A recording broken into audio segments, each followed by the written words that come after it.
Olá. Já está? Já. Ia só pedir aqui à menina do microfone, se podia só vir aqui, só fazer aqui uma troca, peço desculpa. Isto é para quebrar o gelo. Vocês não estão tão nervosos como eu e eu precisava disto para ver se a coisa corre lindamente. Obrigada. Então, bom dia a todos e a todas. Eu sou a Mónica, sou uma mulher cisgénero, tenho 31 anos. Deixa-me só perceber o que é que efetivamente... Está o microfone ligado, não está? Está. Pois. Depois, quando falámos sobre descrevermos, eu pensei, é tão difícil descrevermos a nós próprios, não é? Portanto, tomei aqui umas notas. Tenho 1,78 m, cabelo claro comprido, hoje estou de calças pretas e de uma camisa às riscas brancas e pretas, e também tenho os ténis brancos. Bem, eles já foram mais brancos, na verdade, do que o que estão hoje, mas isso é outro pormenor. Portanto, coube-me a mim, enquanto também entidade que coorganizou este evento, moderar este painel. Nem sempre temos um painel cheio de mulheres e, portanto, comigo tenho a Ana Sanches, a Sara Lopes, a Rosa Monteiro, a Inês Carneiro e Souza e Catarina Weiss. Everything fine. Okay. Este painel também vai ser meio híbrido. Eu vou flutuar um bocadinho entre o português e o inglês, porque temos a Catherine aqui connosco e queremos que ela também faça parte da conversa. So, Catherine, I'm going to be between Portuguese and English, so you can have everything on your side. So, first of all, e primeiro que tudo, eu queria chamar aqui as duas académicas à mesa, a Rosa e a Inês, porque tenho aqui uma pergunta muito vaga, mas que merece ser posta em cima da mesa, que é como é que tem sido o percurso do tema diversidade, equidade e inclusão em Portugal, numa ótica assim mais histórica e de enquadramento, para percebermos aqui, porque o tema tem sido falado muito ultimamente, mas há temáticas que já vêm um bocadinho mais atrás. So, Catherine, I'm going to ask Inês and Rosa in particular to give us a context about the DEI topics here in Portugal, so they can give a little bit of an overall. Thank you.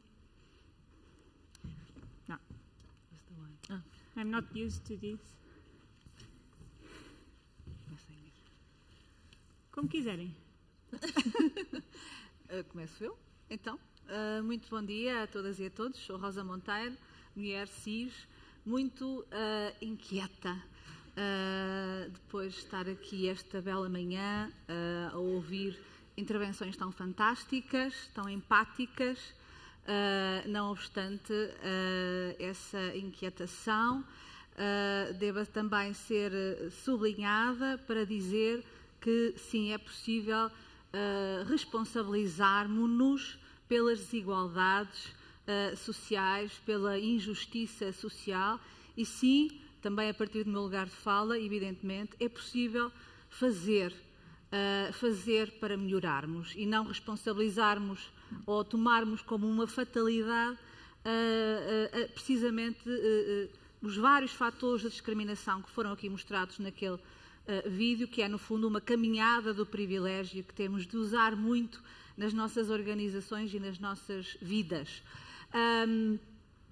Como académica, sempre neste estatuto muito híbrido e diverso, também tendo em conta também as várias experiências que tive e a minha ligação à própria Carta Portuguesa para a Diversidade, é importante sublinhar que nós, em termos de políticas em Portugal, nestes domínios de introdução das questões do combate às desigualdades, eu às vezes gosto mais de falar do combate às desigualdades e às discriminações, porque aponta precisamente para o foco que tem de ser colocado, não é?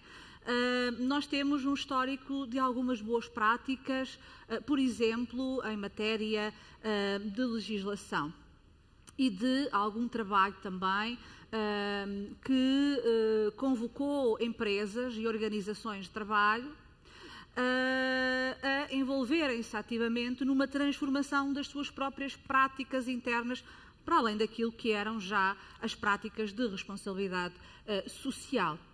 E, portanto, esta responsabilização, este apelo à responsabilização, surge, por exemplo, nos domínios da igualdade de género ou da desigualdade de género antes de 2000. E, portanto, nós temos, por exemplo, a Comissão Europeia a apelar para que os Estados-membros se envolvam e desenvolvam ferramentas no sentido de incorporarem a Carta Europeia da Diversidade desde 2004, e ela só nasce em Portugal mais de 10 anos depois.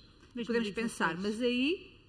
2016. 2016, e depois o primeiro selo em 2017. E podemos pensar, aí então atrasámos-nos. Eu entendo que esse atraso, essa introdução da Carta e criação da Carta em Portugal apenas em 2016, decorreu do facto de existirem outras redes que já eram extremamente ativas no domínio do combate às desigualdades de género pelas empresas e pelas organizações, designadamente no âmbito da Comissão para a Igualdade no Trabalho e Emprego, mantemos a rede Hygiene, que era uma rede na altura bastante, não queria aqui ser muito crítica, mas bastante ativa e proativa no desenvolvimento de práticas, de planos, na partilha de experiências, sobretudo também na partilha de dificuldades, e, portanto, essa rede, de alguma maneira, e depois outras estruturas paralelas que iam surgindo, foi uma rede que durante essa década ocupou um lugar importante nestes domínios. Mas, de facto, o salto paradigmático dá-se com a criação da Carta. Eu recordo-me de ir aos primeiros encontros da Carta, promovida na altura, e o número de entidades envolvidas, evidentemente, era muito mais limitado, e, de repente, em meia dúzia de anos, houve uma relação sinérgica. Sim.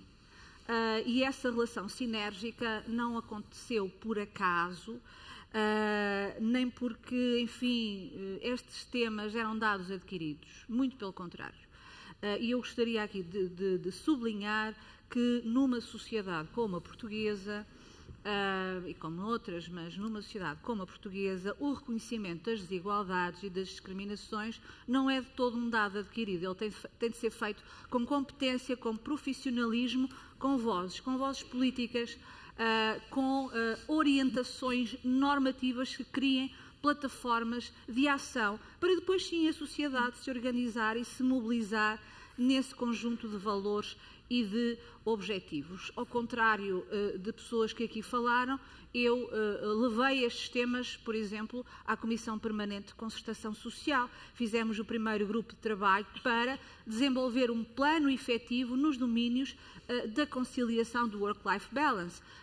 E, portanto, aí ouvi muita resistência, muita negação de todos estes problemas. Não andei noutro mundo, nem noutras esferas e estruturas. Isto para dizer o que é que eu acho que é importante em termos de trajetória histórica destes temas no nosso país.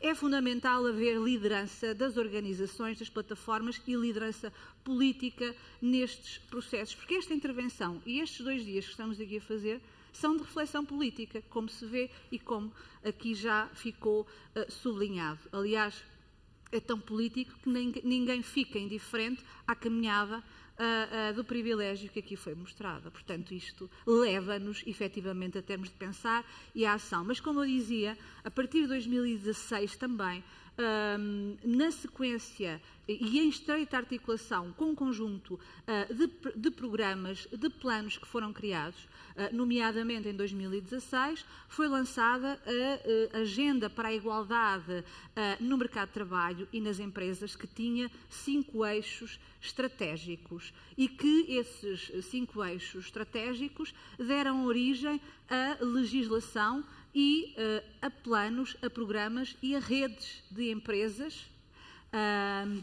em 5 áreas estratégicas. Na área do combate à desigualdade salarial, produzimos a Lei 60 de 2018, com um novo conjunto de ferramentas e de instrumentos que tornam obrigatória as empresas olharem para si, para os seus sistemas de classificação dos postos de trabalho e, portanto, perceberem onde é que está a desigualdade que é justificada, e que, segundo um estudo da colega Sara Falcão Casaca, apenas 15%, portanto, mais de 70%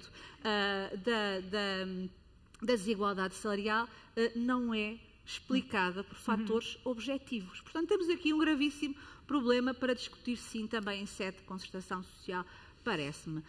Mas, portanto, esse era um eixo fundamental e decisivo. O outro, a questão da conciliação trabalho-família, e criámos, por exemplo, o primeiro Plano Nacional neste domínio, o 3 em linha, o Pacto para a Conciliação, onde mobilizámos um conjunto muito diverso de empresas e de organizações, muitas das quais estão aqui, foram na altura nossas parceiras, precisamente para integrar e para se certificarem pela norma portuguesa. A área também da participação na decisão económica, portanto, e criámos a lei da representação equilibrada nos conselhos de administração das empresas cotadas em bolsa e das empresas públicas, e eu recordo-me, por exemplo, quando estávamos a negociar essa legislação em 2016, e procurámos a aliança, precisamente, de algumas lideranças de grandes empresas para demonstrar que era possível, porque aquilo que nos diziam é que isso iria prejudicar de forma drástica e radical o grande princípio de organização da nossa sociedade, que é o tal princípio meritocrático que hoje estamos aqui, portanto, a desconstruir. E tanto é assim que provámos que aquele era o caminho certo. Neste momento, mais do que duplicaram as mulheres em cargos de decisão nas cotadas. Temos um longo caminho ainda a desenvolver, mas esse era o caminho certo e não era o de estarmos à espera que as pessoas deixassem de se auto-excluir.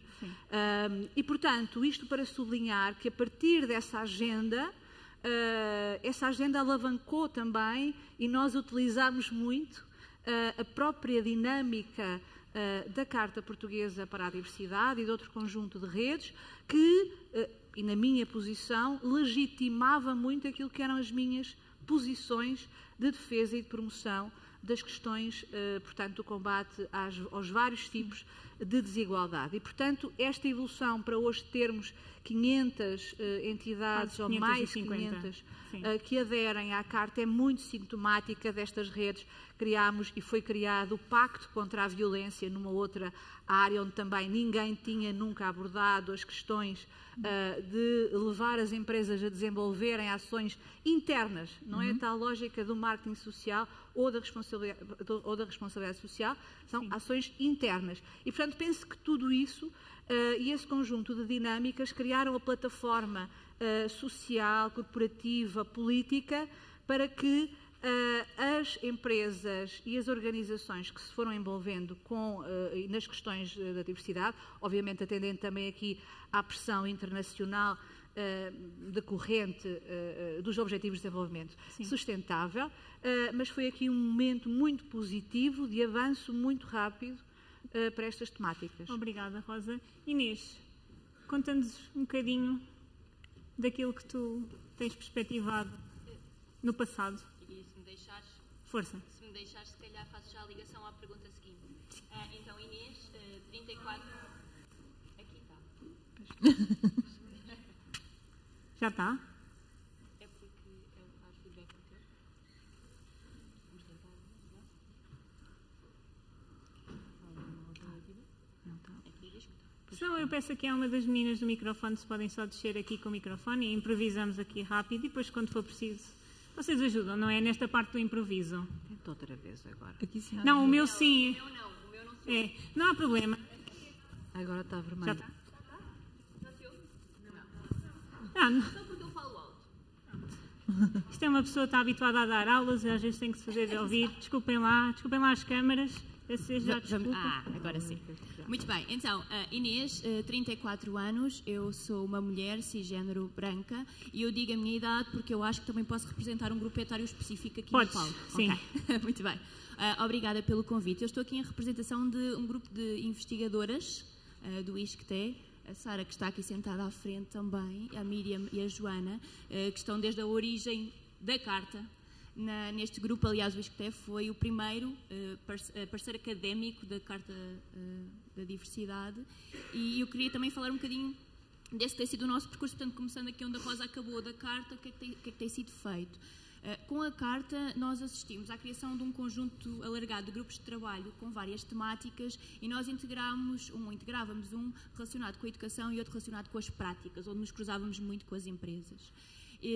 Eu penso que dessa nossa experiência nesse grupo, o que eu gostava de destacar era que há, de facto, preocupação de muitas empresas sobre estes temas, mas muitas vezes não sabem por onde começar. E o nosso papel na Carta e agora na APPDI tem sido um bocadinho de contribuir com o nosso conhecimento, com o conhecimento científico que existe, portanto, evidências, de que, do que é que pode ser feito e o que é que não deve ser feito nas organizações, mas que há sempre fatores contextuais que nós temos que considerar, porque as organizações são todas muito diferentes e a força de trabalho que as compõe também.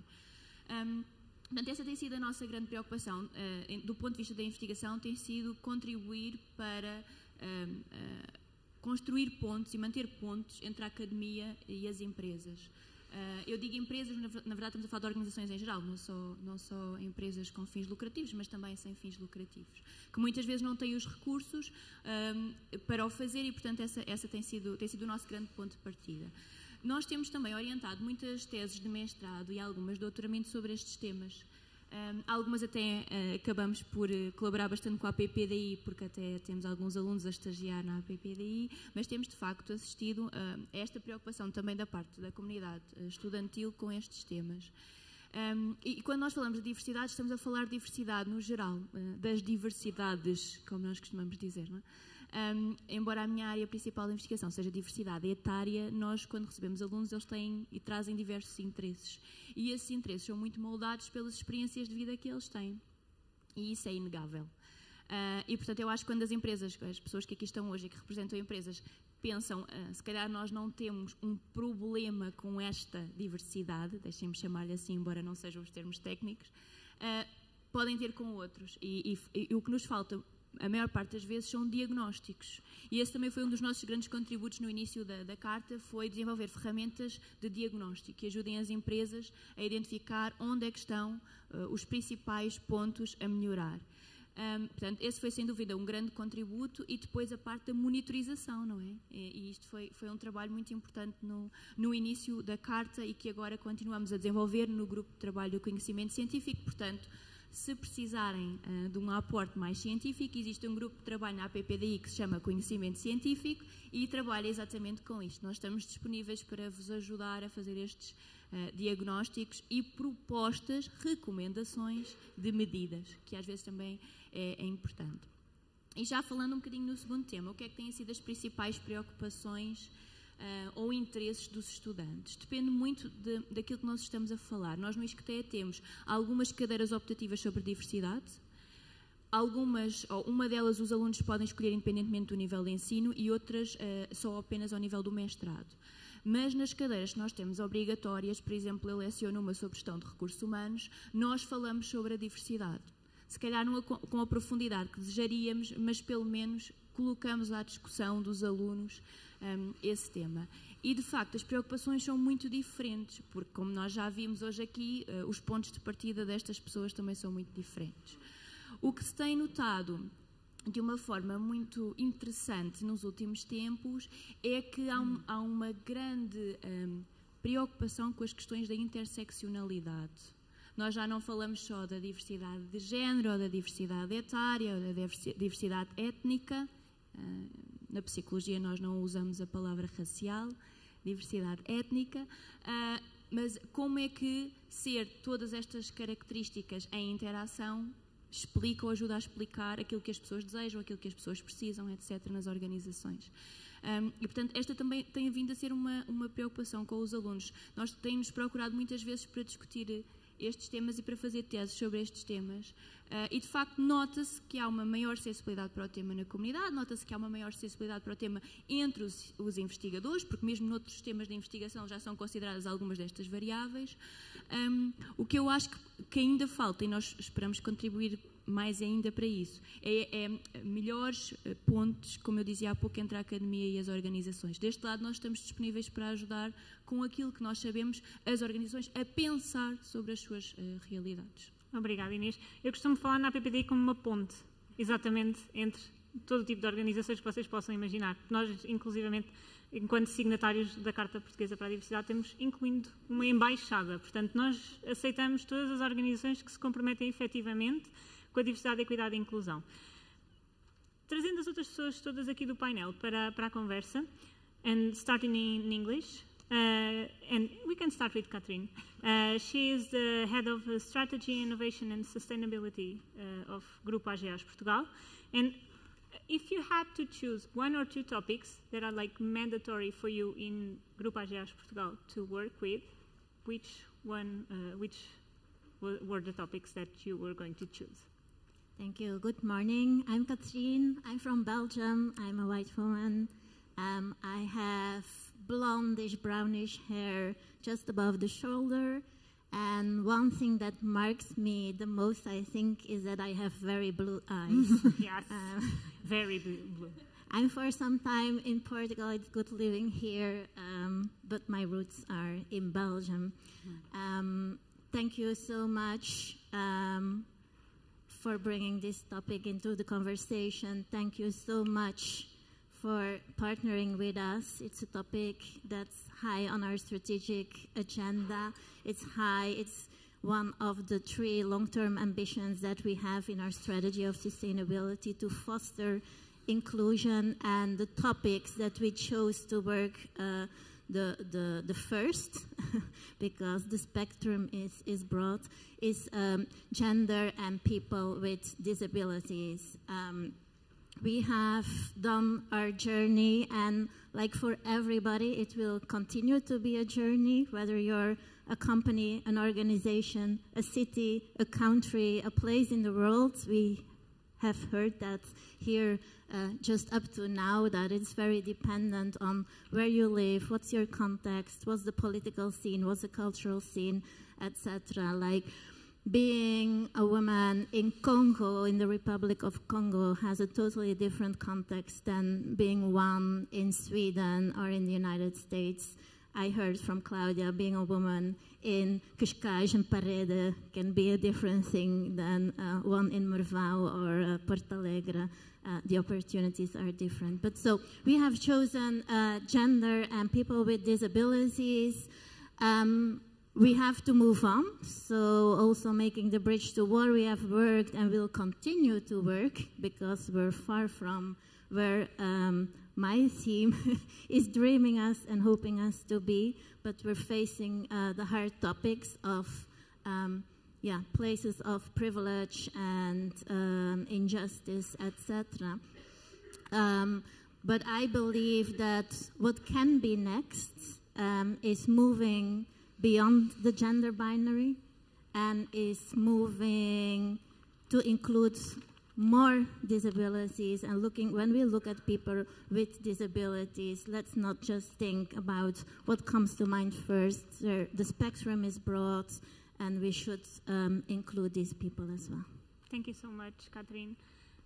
Switching to Portuguese, Sara, 2 tópicos que para a L'Oréal são mandatórios, e se calhar também deixo já aqui o reto para a Ana, para a teleperformance. 2 tópicos para vocês em termos de diversidade e inclusão são coisas que não são sequer negociáveis.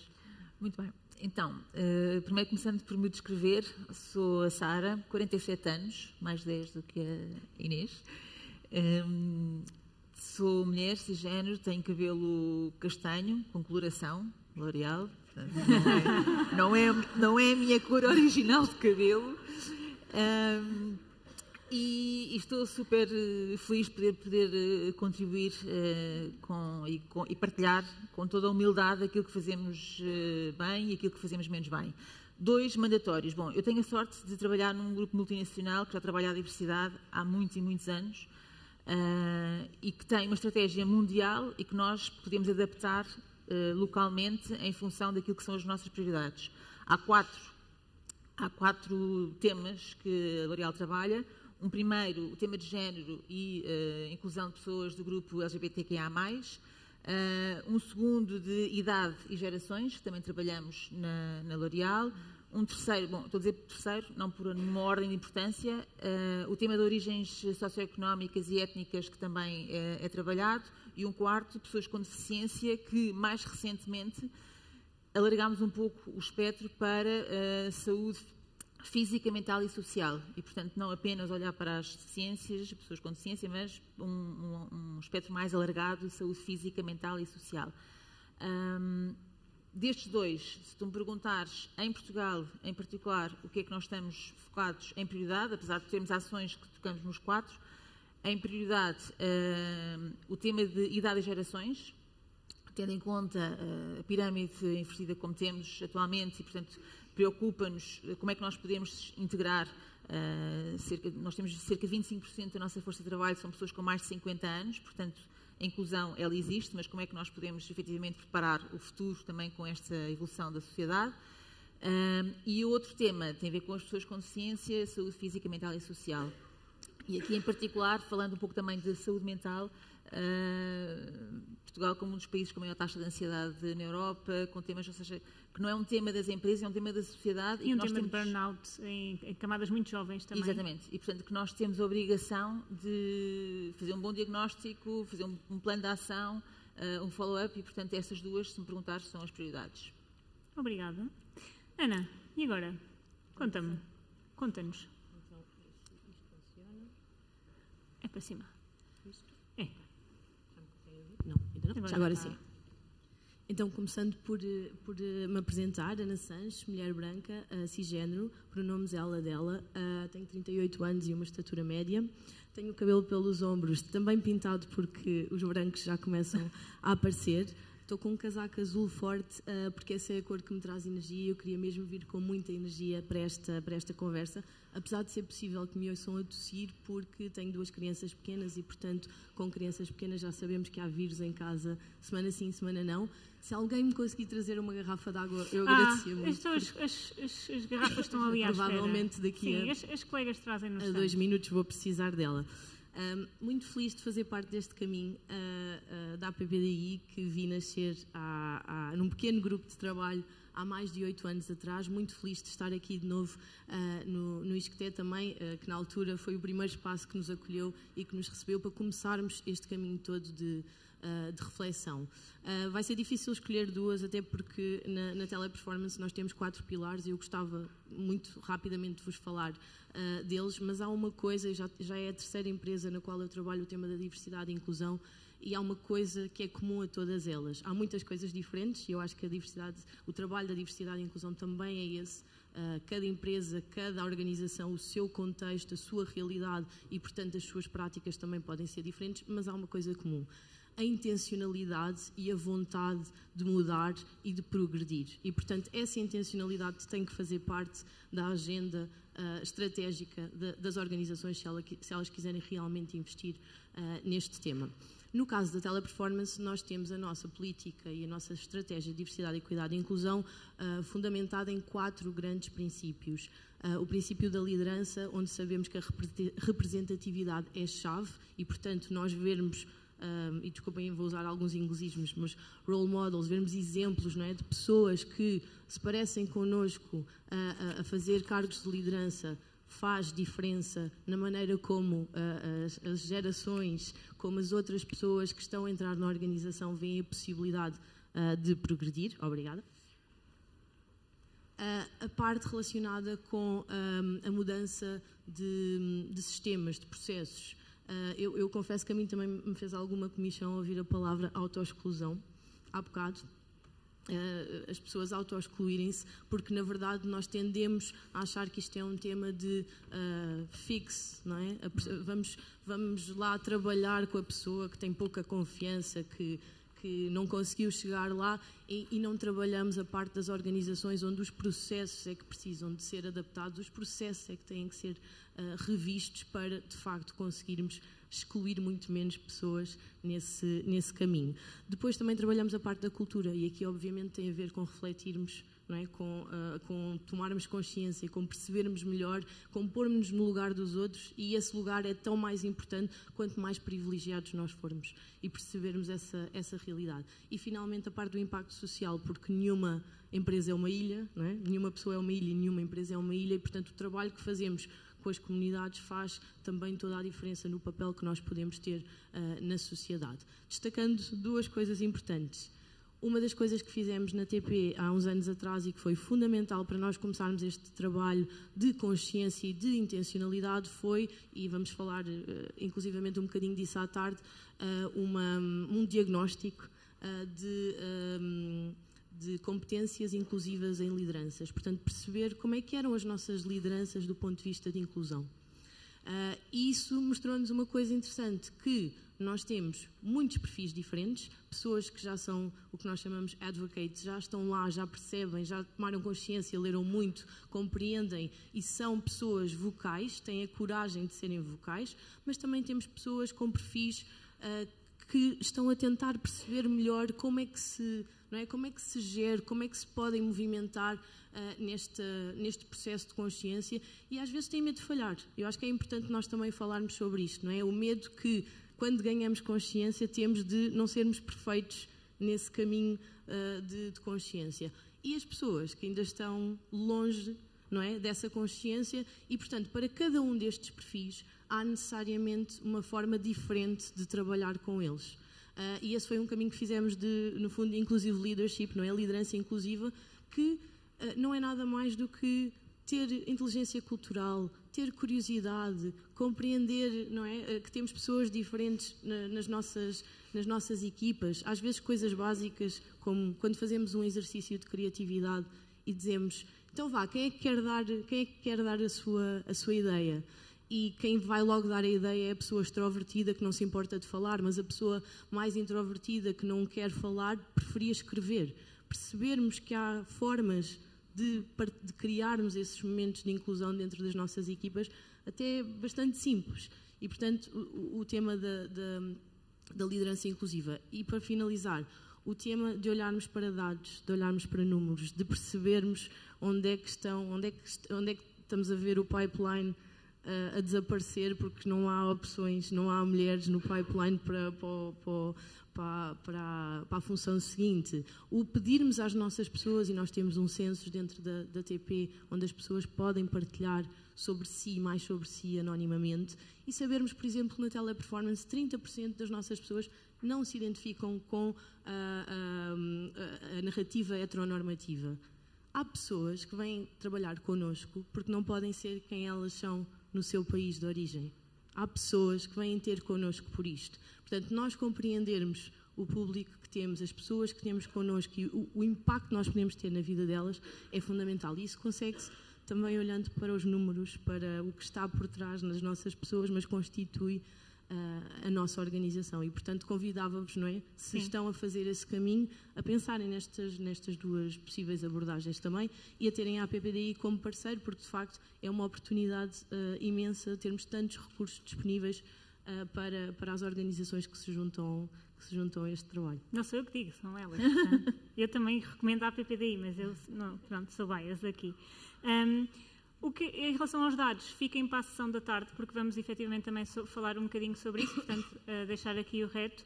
Mas uma das perguntas que eu ainda queria fazer, eu tenho mais duas, que eram, e tentar aqui sermos concisas, porque estamos aqui atrasadas em termos de tempo, não sei se deram conta, e depois cortamos ali um bocadinho no coffee break, eu peço desde já desculpa. So, Catherine, starting with you, again, sorry. What are the future? Do you have like new topics and new perspectives for the day topics in the future for Grupo AGEAS Portugal? And other question is like, if you think they are aligned with the necessities that the Portuguese society have. Well, I will try to keep it short. I wanted to talk about representativeness and fairness, which is absolutely not the same thing. It's not because you have people in the room that were fair and equity is playing. I think what we didn't hear up to now, and that we also want to work beyond the gender binary, beyond people with disabilities, is the LGBTI community. At least in AGEAS Portugal, we have done a survey, and data is key, because if this is a safe space, I also dare to say that before the survey, we had top managers saying, in my team, everything's fine. I have no issues in my team. And then doing that survey, that is quite an endeavor and quite a almost courageous thing of the team to keep pushing of why such a survey makes sense, revealed then that this group of people and LGBTI people that belong to that group or identify, they speak up and you say, oh, we have a problem, and then you have something to show to your leadership team and say, no, but if representation, our organization has also these people on board and we should work them.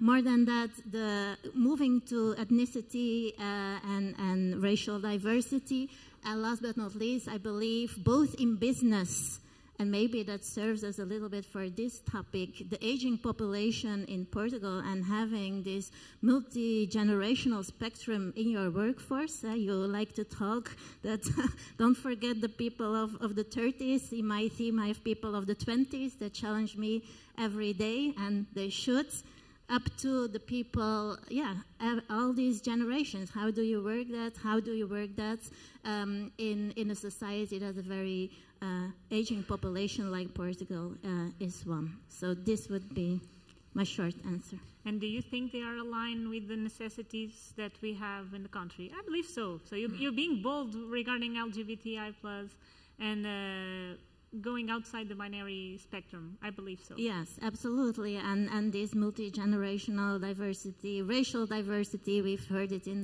the fabulous talk. And again, we are very, very happy to partner. We are proud that we're doing this, so this can be part of the conversation, more and more of the debate. I like that we here on stage, I agree and I disagree, because that fits the conversation very, very well. And so just to finish, because I'm holding the mic, thank you to all the teams of your organizations, to all the team Energias Portugal. This is the sustainability team, the P&O team, the communication team. I would applaud these people very strongly, because they will not take the stage. So I'm maybe their face, and I say thank you for pushing for this, for making sure that this could happen, because from what I hear up to now, and we will hear a lot, it's so much needed to talk about it and to act as well.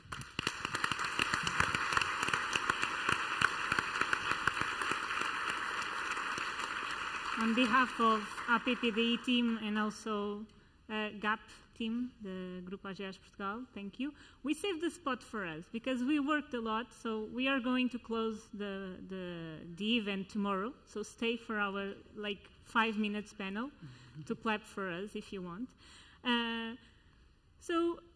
Switching now to Portuguese. Inês, Rosa, Sara, Ana, quais são, pensando no futuro, é manter as prioridades que temos estabelecidas?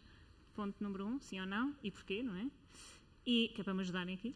E se acreditam que estão alinhadas com as necessidades do país. É porque, na minha visão, o país tem muitas necessidades. Portanto, se tivermos várias organizações a trabalhar aqui áreas diferentes, já estamos a ter aqui um outro tipo de impacto mais interseccional, como falava aqui a Inês.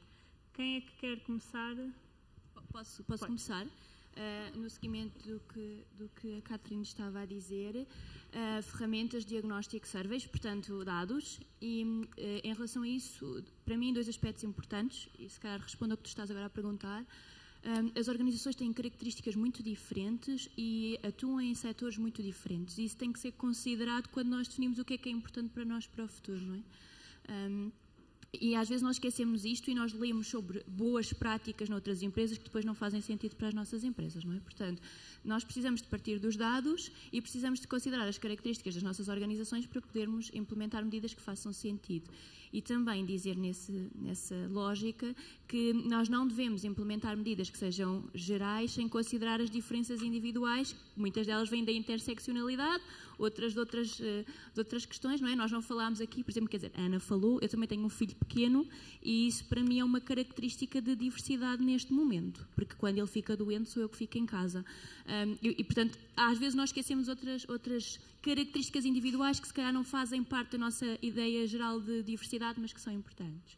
E outra coisa muito importante, se calhar relacionada com este trabalho que nós temos feito agora dos censos, quando nós às vezes fazemos surveys, questionários, nós sabemos que chegamos a algumas pessoas, mas nós não chegamos a todas. E, portanto, nós temos que encontrar outras formas de analisar necessidades que não sejam só surveys, ou que não sejam surveys que demoram 10 minutos a preencher e que depois já ninguém quer preencher, ou que as pessoas não querem preencher porque têm medo, o que quer que seja. Portanto, além de surveys, temos que encontrar outras ferramentas para fazer esta avaliação, para podermos ter dados para depois atuar.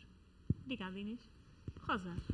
Bom, para o futuro, eu acho que nós temos um conjunto de boas ferramentas e bons instrumentos, nomeadamente que facilitam muito este conhecimento, porque realmente já aqui foi sublinhada a importância dos dados e só o que é contado conta, não é? Só assim nós conseguimos fazer reconhecer os problemas e, portanto, saber como agir. Eu diria que a aposta na área da educação, isto traz-me a outro tema, que é o envolvimento, e que muitas das pessoas que aqui estão envolvidas em redes, com uma diversidade de entidades.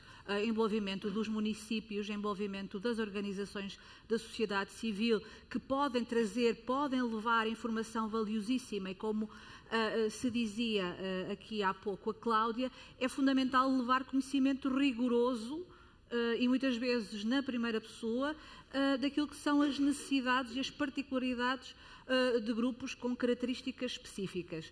E, portanto, essas parcerias com as organizações da sociedade civil, com os municípios, com um conjunto de redes, por exemplo, das mulheres nas tecnologias, que têm feito um trabalho incrível, por exemplo, num projeto que vocês desenvolvem, o Engenheiras por um Dia, é fundamental para levar conhecimento concreto e ajudar e apoiar as organizações a trabalhar em áreas para as quais, obviamente, não tinham de estar preparadas. Mas temos de começar antes, e eu acho que a aposta tem de ser na educação. A educação não pode assumir que trabalha de forma neutra, porque não trabalha de forma neutra, e também o ensino superior, tal como no ISCTE. Nós, por exemplo, este ano, na Faculdade de Economia, acabamos de criar, será o primeiro ano, uma unidade curricular de diversidade e integração e inclusão no MBA de Gestão. Portanto, estas questões têm de entrar no coração, perdoem-me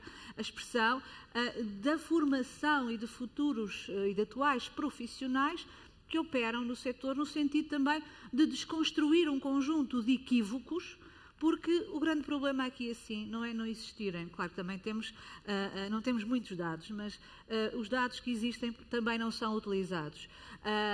Não existir falta, enfim, de recomendações, de normativos. Agora há um conjunto também de normativos europeus que as empresas vão ter de passar a integrar, portanto, nos seus relatórios financeiros, etc. E, portanto, é uma forma de fazer pressão para que estas coisas aconteçam, mas eu diria que é falta de conhecimento sociológico sobre as desigualdades, sobre as discriminações e sobre como agir sobre elas. Obrigada, Rosa. Sara. Passamos à próxima? Não, é muito rápido. Vocês são sucintas. Somos sucintas. Então, muito rápido. Os 4 pilares que eu apresentei há pouco vão-se manter, sinceramente, e num espaço completamente seguro que estamos entre nós e que seja produtiva esta conversa também. O que eu penso é que nós temos que ir além daquilo que é as variáveis demográficas ou as variáveis mais... Nós temos que olhar indivíduo a indivíduo, e eu acho que esse é que é o desafio. E quando a Inês dizia que uma jovem mãe tem uma especificidade diferente de um homem sénior ou de uma mulher que opta por não ter filhos, esse é que para mim é como é que nós vamos conseguir, e a Cláudia falava também no seu speech, como é que nós vamos conseguir que a diversidade seja de todos e que não seja por vezes vista como são grupos minoritários. É garantir a individualidade dentro da pluralidade. Dentro da pluralidade. Sim. E é um pouco ok, se eu não faço parte de um grupo minoritário, a diversidade não é para mim. Não, e a diversidade é para todos. E, portanto, como é que nós, nas empresas, na L'Oréal, por exemplo, é mandatória a formação de diversidade, mas uma coisa é aquilo que me obrigam a fazer, não é? Como estávamos aqui de manhã a falar, tem que fazer uma formação. Outra coisa é como é que nós conseguimos que seja uma causa verdadeiramente de todos, independentemente de fazermos parte do grupo minoritário ou não. Seguramente somos diferentes, e isso é aquilo que eu penso que no futuro nós temos que trabalhar. Obrigada, Sara. Ana, Inês.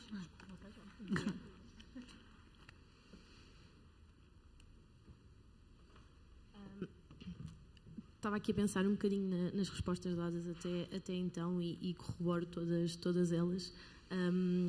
Se calhar acrescentando aqui outros focos, porque de facto a TP já se tem focado muito também neste trabalho de consciência que falava há pouco. Acho que uma das coisas que devemos fazer é, nós estamos aqui todos numa bolha em que já temos alguma consciência, mas tentar trazer mais pessoas, não é, para dentro desta bolha, e isso também significa ter abordagens diferentes com pessoas diferentes. Mas uma das coisas que efetivamente é importante mantermos é este foco na criação também de comunidades, não é?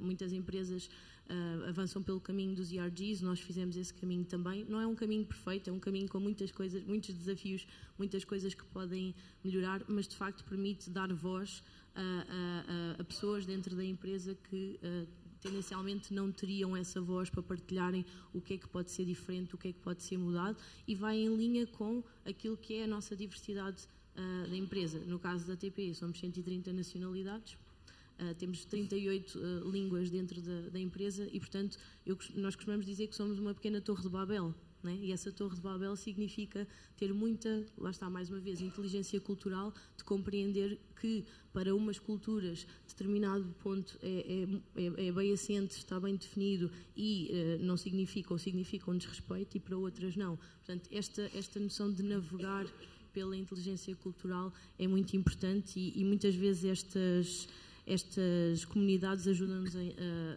a trabalhar isso. Outro ponto que acredito que seja fundamental é que, na verdade, e quer dizer, acho que não dá para falar sobre o futuro da diversidade sem falar um bocadinho do elefante na sala. Sim, e vamos falar a seguir, vai entrar. E vamos falar a seguir.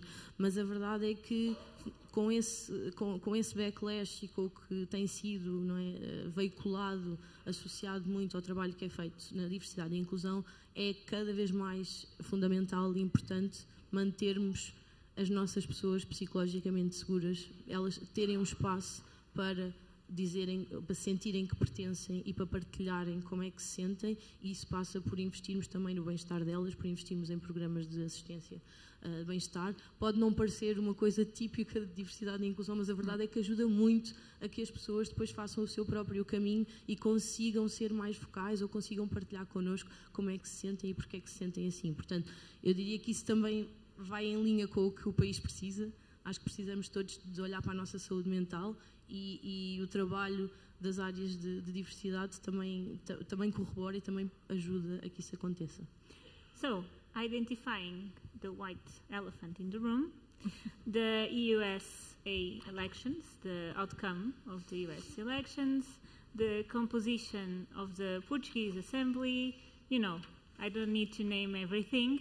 So, Catherine, help me. I'm like quite worried about these topics. I have a daughter with 1 year old. I thought the world would be a little bit better by now when I started to try to get pregnant, but I was mistaken. How can we keep these topics like mandatory, important on a daily basis on our talks and not getting into like some, I don't know, I would say depreciation of the topic, you know? What are your thoughts about this? How can we keep these mandatory and important and bring more people to the game? Well, I'm aligned with you about what might be threatening us, these growing radical movements around the world and populism popping up and questioning human rights. It's really something to be really, really concerned about, and that's why we need this kind of places even more than ever, I would say. What concerns me more also, not more, also, is because you bring up the United States, and there was this interesting study of SY Partners that looked at the chief D&I officers. And when in 2020 and 2021, it was the position that was having the most recruitment, even above Chief Growth Officer and Chief Revenue Officer. The ones that they were recruiting more was the Chief D&I officers. And there was this momentum, and commitments were made, and budgets were put available. And then there was this backlash, and we have seen it in the election, we've seen it in the legislation about D&I, but more generally about ESG as well. And you see an enormous turnover of these positions. You see them with fatigue, like Claudia also talked about that when she took position in the last chair, like this non-verbal attitude she took was demonstrating that it's the burnout, and these functions and people working in those roles, like how can they keep the engagement, how can they keep the focus, and more than, and we will talk about women on boards and the leadership team, but let's not forget, when we talk, these are the top layers of organizations, and then we talk about our people, our employees, our collaborators, and we often forget about the so important engagement of the middle management. Yes. Like the middle management, and I forgot who was talking about training, and not training for 1 hour, but training for 6 hours, and training for 8 hours, and training, why not, for a year, so that we reach these people, because these people are in between the leaders and the ones that we really, really care about. So how do we work with the power of the middle management that also needs to go and to do this transformation? Again, we know a lot, thanks to our academic partners, thanks to what we publish. We know a lot, so we cannot unknow, okay? The question is, from this wisdom, how are we going to action? From this wisdom that diversity and inclusion leads to better productivity, leads to better creativity, leads to better financial results. We already know this. So how can we push this further? And for that reasons, although I wish my team, my people, everybody that cares in the organization, we have the employee resource groups, people, employees standing up and say, I want to work the topic even if I work in another area. That's amazing. If that doesn't help us, I hope that regulation and the ones that work on sustainability in CSRD, in directives, European directives, can give this push of more transparency and say, okay, now everybody will know. You may know, but pretend you do not. but then you will have to show up. Thank you so much, Catherine. 1 minuto para cada uma. E como isto é um evento de proximidade, e como já viram que eu gosto muito do improviso também, as perguntas convido-vos a fazer lá fora no coffee break, assim relativamente rápido, porque depois vimos ouvir o Dr. Asif Sadiq, porque é mesmo muito interessante, só que o Asif tem um voo entretanto e, portanto, vocês já sabem, entram aqui no meu improviso, ajustam-se aqui à nossa flexibilidade e vamos tentando. 1 minuto para cada uma para me dizerem efetivamente o mesmo. A preocupação, ou o mesmo, exato. Estamos alinhadas, não é? Tudo o que a Catherine disse para mim é verdade, alinhar as pessoas todas acho que é o mais importante. Eu tenho só uma curiosidade e lanço este repto. Nós não temos muitos dados disto em Portugal e nós não sabemos se este fenómeno se passa exatamente da mesma forma em Portugal e nós às vezes andamos à boleia das tendências e cá passa-se de uma maneira diferente. Eu tenho alguma curiosidade em perceber qual é que está a ser o que é que as empresas em Portugal estão a fazer em relação a estes temas da diversidade. As próprias empresas também não podem recolher os dados. O problema está aí. Força, Rosa. Procuramos avançar também nisso, na recolha de dados é fundamental, mas alguém entendeu. O que importa é continuar a tentar, não é? Referia a Constituição, não tem mesmo de se fazer. porque o problema é que realmente aquilo que assusta, eu costumo dizer, ando nestas áreas da promoção da igualdade e do trabalho com as organizações de trabalho e programas de política pública e não só, há muitas décadas. Aquilo que nós sempre tivemos como certo foi a resistência. E foi a recusa, e foi a trivialização e dizerem-nos que isto não era nada necessário. E, portanto, a capacidade de termos métricas, de termos dados e de nos sustentarmos naquilo que são normativos. E, neste momento, como eu já disse aqui várias vezes, os normativos europeus, inclusivamente Portugal está obrigado à transposição de uma diretiva extremamente importante, portanto, podem ser uma alavanca. Agora nós estamos num contexto que não é novo, mas que tem contornos de novidade, nomeadamente no tipo de estratégia dos grupos populistas, aliados a grupos conservadores que sempre existiram. Sempre existiram grupos conservadores e que agora, numa espécie de cola simbólica, agitam agendas. Quais são as agendas pelas quais são completamente obcecados? São as agendas, precisamente, da igualdade de género. E, portanto, o backlash, aquilo que se teme, vem muito por aí, mas encobrindo objetivos outros de retoma de um status quo altamente conservador e assimétrico e desigualitário, e um ataque feroz àquilo que é uma realidade, que é uma circunstância das nossas organizações, que são as mobilidades internacionais, que são o fenómeno das migrações, e associado também aos temas do racismo, como sabemos, e da xenofobia, que estão em grande na agenda pública e mediática. E, portanto, ter estratégias de comunhão, de partilha, partilhar práticas, o que é que se faz, demonstrar que é possível e que não é ideológico, que isto tem a ver com o business case, mas que tem a ver com valores também de humanidade e de progresso, de uma sociedade que se quer progressista, queremos avançar, queremos evoluir, não queremos voltar atrás.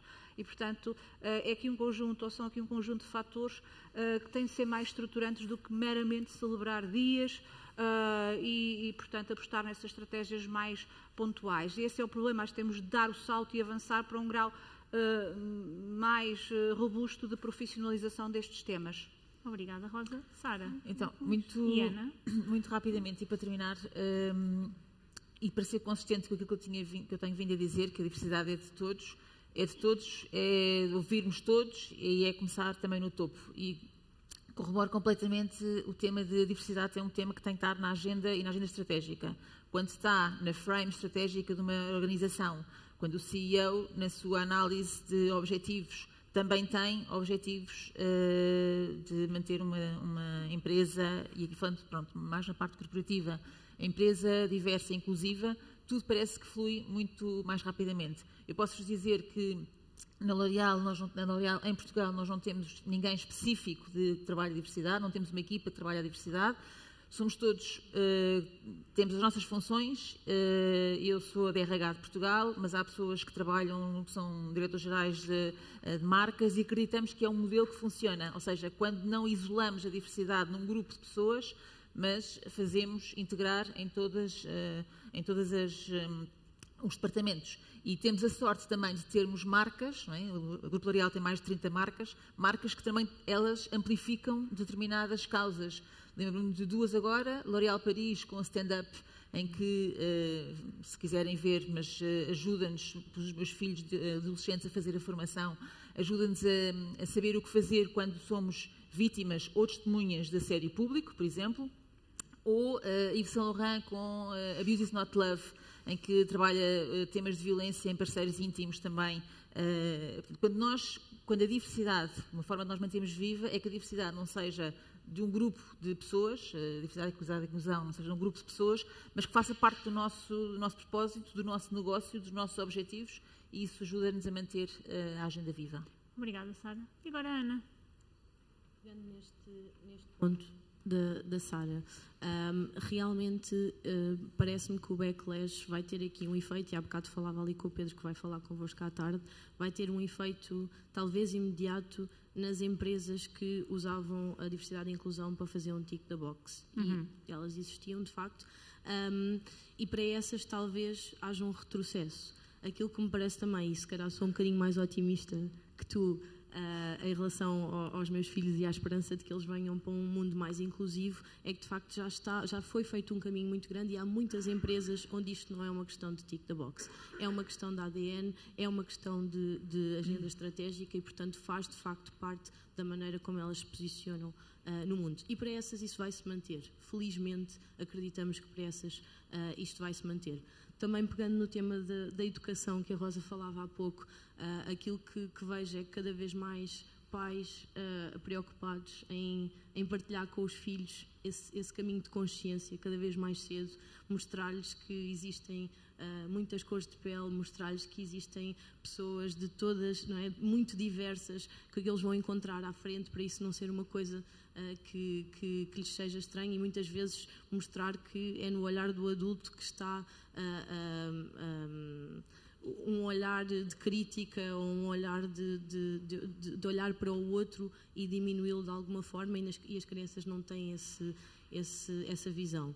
Outra coisa importante, e falávamos há bocado do middle management, um dos dados que saiu do nosso estudo de liderança inclusiva foi que, de facto, no middle management era onde nós tínhamos que trabalhar mais o tema da liderança inclusiva. Portanto, acho que está muito alinhado. Mais uma vez, os dados ajudam-nos a confirmar isso, e é aí que nós temos que fazer os esforços internos para trabalhar com essas pessoas e elas perceberem o caminho que têm que fazer connosco. Porque, vamos também ser honestos, pessoas que se sentem bem nas organizações onde estão vão ficar lá mais tempo, vão contribuir mais, vão poder participar mais, e portanto há uma vantagem importante para as organizações que o fazem e que o percebem muito rapidamente. E eu diria que assim, por alto, é isto. Gostava só de dar um pequeno exemplo que acho que liga com o que a Rosa falava, e é um exemplo que às vezes nós damos relacionado com a teleperformance e que liga com a história de isto é agenda, é ideologia ou não. Uma das coisas que aconteceu na TP, e quem já ouviu falar do caso da TP, se calhar já ouviu esta história, nós temos um projeto interno chamado Project Charlie que nasceu porque num momento de onboarding com uma pessoa não binária, nós perguntámos a essa pessoa como é que estava a ser a experiência na teleperformance. E a experiência estava a ser boa, exceto para num ponto específico em que nós estávamos a usar nos nossos sistemas internos o chamado dead name, portanto o nome que a pessoa já não se identificava a usar. Porquê? Porque era o nome que estava no seu documento legal e, como qualquer empresa eficiente vai buscar a informação automaticamente e põe-na numa determinada forma. Isto fez-nos pensar que uma coisa tão simples como um nome podia fazer diferença na maneira como as pessoas se sentiam bem e integradas na empresa. Pusemos o Project Charlie em ação e o que passámos a fazer foi a perguntar a todas as pessoas o seu preferred name.